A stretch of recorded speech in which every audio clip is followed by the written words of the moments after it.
Hi, boys and girls. This is a story called Not Norman, a goldfish story. It's written by Kelly Bennett and it's illustrated by Noah Z. Jones. Not Norman. When I got Norman, I didn't want to keep him. I wanted a different kind of pet. Not Norman.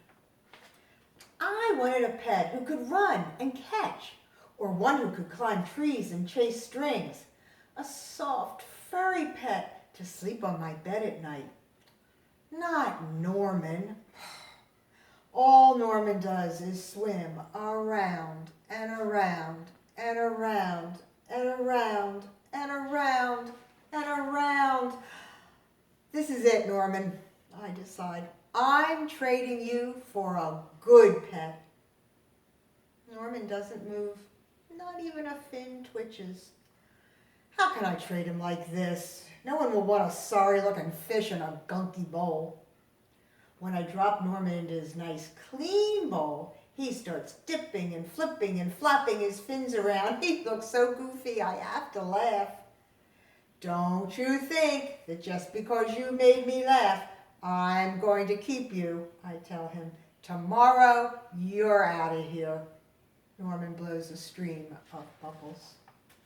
The next day, I take Norman to school with me. If I talk him up real good during show and tell, maybe someone will want him. On the way there, we see my friend Austin. Austin has a real cool dog and 7 puppies. Want to swap one of your pups for Norman? I ask. Who's Norman? Asks Austin. My goldfish, I say. By the time I rescue Norman, half his water is gone. Oh my goodness, what happened, boys and girls? The doggies were eating the water, drinking the water. I'm sorry, I tell Norman when we get to school. I'm really sorry. He just stares at me all googly-eyed. Finally, it's my turn to show and tell. Just as I start to talk about goldfish, Emily shouts, Jenny's gone! Who let my snake loose? Does anyone hear the story of how I got Norman? Does anyone even ask to hold his bowl? No.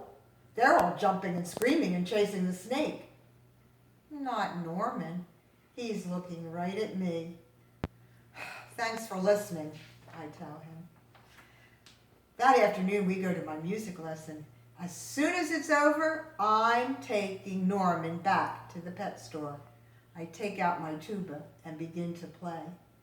I glance over at Norman and he's swaying back and forth.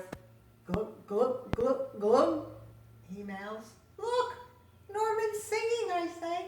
Pay attention, snaps Maestro, and try to play the proper notes. Maestro makes me stay for extra practice. By the time my lesson is over, it's too late to go to the pet store. Don't think that just because you like my music, I'm going to keep you, I tell Norman. He glugs.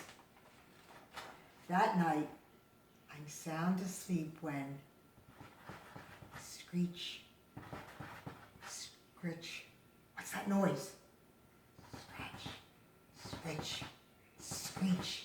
Yikes! There's something at the window.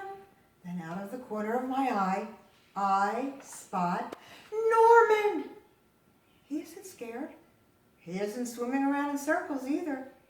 He glugs and gives me a little wave. I'm not alone. Together, Norman and I slide over the curtains. It was just a broken tree branch. Whew! Thanks for watching out for me, Norman. On Saturday, I take Norman to the pet store just like I said I would. I look at the cats and dogs and snakes and birds. I look at the hamsters and mice and lizards too. They all look like good pets, but they're not Norman. When I got Norman, I wasn't sure I wanted to keep him, but now Even if I could pick any pet in the whole world, I wouldn't trade him. Not Norman.